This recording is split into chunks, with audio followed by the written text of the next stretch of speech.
একদা এক জঙ্গলে একটি হাঁস দম্পতি ছিল। তাদের মনে অনেক দুঃখ, কেননা তাদের ডিম থেকে কোনো ছানা ফুটছিল না। হাসি প্রতিনিয়ত ডিম দিত, কিন্তু দুঃখের বিষয় এই যে সে হাজার চেষ্টা করার পরেও সেই ডিম থেকে ছানা উঠাতে পারতো না। এমন করেই দিন যায়, মাস যায়, বছর যায়, তবুও হাসি ছানা উঠাতে পারে না। এমন ভাবে চলতেই থাকে। তেমনি একদিন, কি গো হাসি, কটা ডিম হলো? এই তো 6টা হয়েছে গো। সে তোমার 6টা ডিম হোক বা 10টা হোক, লাভ কি বলো? এভাবে কেন বলছো গো? তো কিভাবে বলবো শুনি? আমি তো ডিম দেই নাকি গো? সে ডিমে যদি ছানা না ফুটে তাতে আমার কি করণীয় বলো? তুমি কি বলতে যাচ্ছ হাসি? কি আর বলবো বলো, যাকগে সেসব কথা। খোদার কাছে প্রার্থনা করো যাতে এবারে আমরা বাবা মা হতে পারি। হ্যাঁ, তা তুমি ঠিক বলেছ। 6টা ডিম থেকে যদি অন্তত পক্ষে একটা ছানাও ফুটতো, তবুও তো আমরা বাবা মা হতাম। হ্যাঁ গো। হাসি ডিমগুলো নিয়ে ওমে বসলো। কিছুদিন পর, কি গো হাসি, অনেক দিন তো হলো তোমার ডিম নিয়ে বসা। এতদিনে তো ডিম পেটে ছানা বেরিয়ে আসার কথা। তাই তো বলি গো, কিন্তু কোথায় একটা ছানাও তো। থাক থাক, আর বলতে হবে না। আমার যা বোঝার আমি বুঝে গিয়েছি।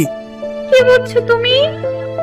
এটাই যে এবারও ডিম পেটে বাচ্চা বের হবে। ভাবছি এবার আর ডিমগুলো থেকে ছানা বের করার চেষ্টা করব না। কিন্তু কেন? এবারও যদি ডিম থেকে বাচ্চা না বের হয় সেজন্য। কিন্তু চেষ্টা চালিয়ে যেতে সমস্যা কোথায় বলো? বলা তো যায় না। এবারে খোদা মুখ তুলে তাকাতেও তো পারে। এবারে ছানাদেরকে নিয়ে নদীর পাড়ের দিকে চলো। কেন কেন? ওমা, কেন মানে? ছানাদেরকে দানা পিনে খাওয়াতে হবে তো। হ্যাঁ হ্যাঁ, আমি তো খুশির ঠেলাই ভুলেই গিয়েছিলাম। হাসি ও হাসু ছানাদেরকে নিয়ে নদীর পাড়ের দিকে যায়। ছানাদেরকে দানা পিনে খাইয়ে সন্ধ্যায় বাড়ি ফিরছিল। তখনই, এ কি, এটা আমি কি দেখছি? হাঁসগুলোর সাথে 4-4টে ছানা। নজর রাখতে হচ্ছে তো। হাসি, আমাদের ছানাগুলোকে সাবধানে রাখতে হবে। পরম আদর ভালোবাসা দিয়ে লালন পালন করতে হবে, বুঝেছো? হ্যাঁ গো, সেটা আর বলতে। এভাবে হাসু ও হাসি লালন পালন করে তাদের ছানাদের বড় করতে থাকে। একদিন তারা ছানাগুলোকে বাসায় একা রেখে খাবার সংগ্রহ করতে যায়। এই তো সুযোগ। এই সুযোগে ছানাদেরকে আমার পেটে ভরতে হবে। শিয়াল ছানাগুলোর উপর আক্রমণ করে বসে।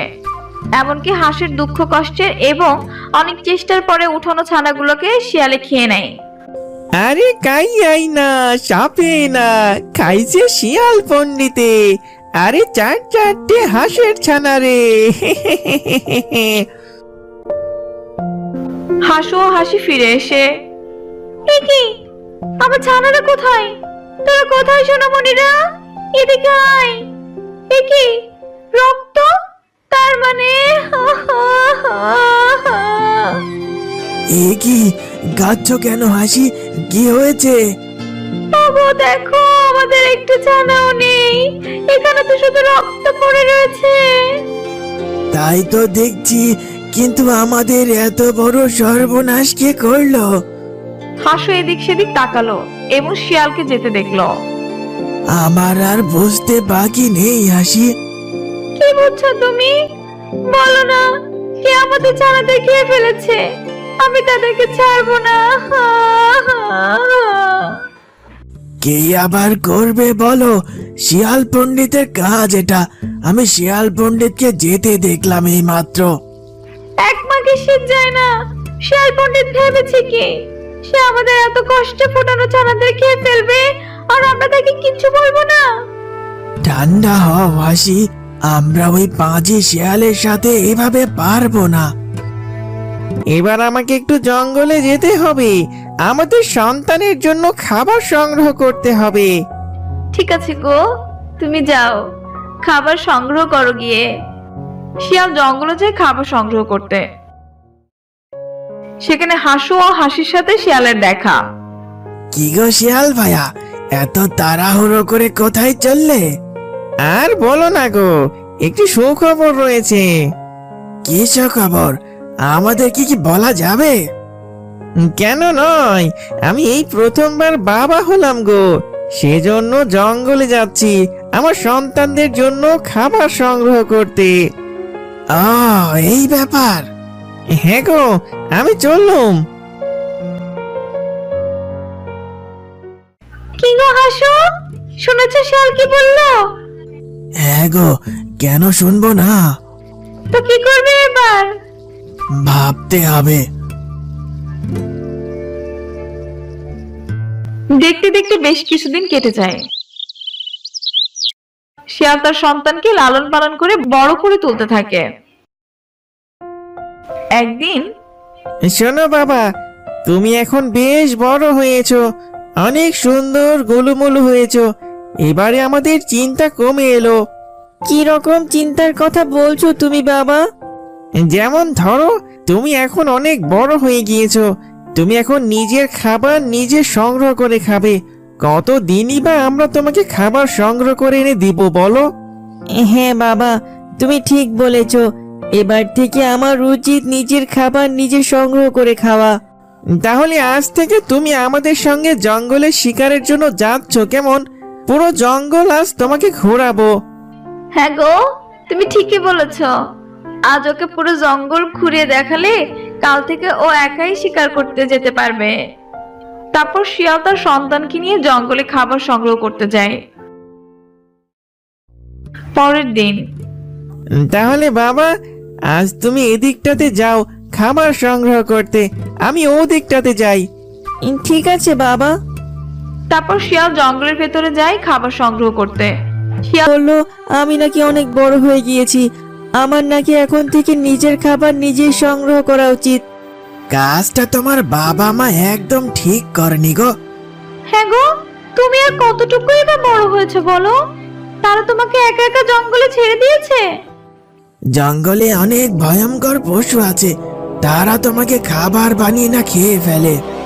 সত্যি বলছো তোমরা? হ্যাঁ গো, তুমি বরং এক কাজ করো।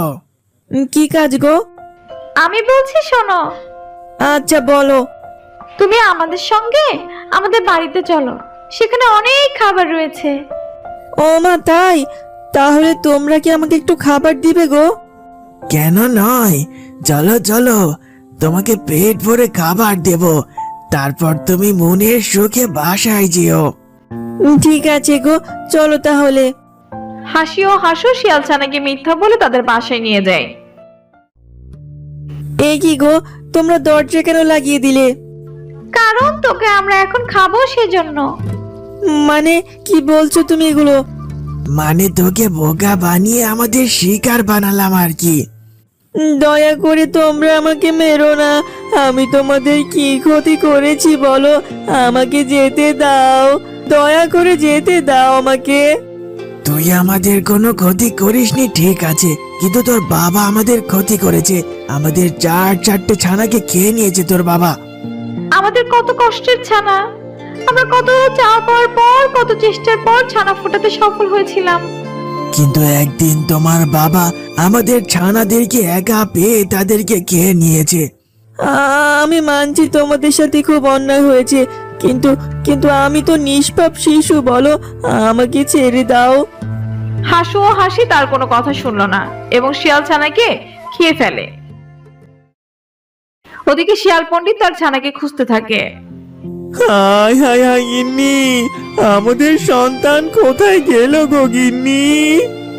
আমি বুঝতে পেরেছি, এতদিন তুমি অন্যের ছানাদেরকে খেতে বলে আজ আমার ছানাকে অন্য কেউ খেয়ে নিয়েছে।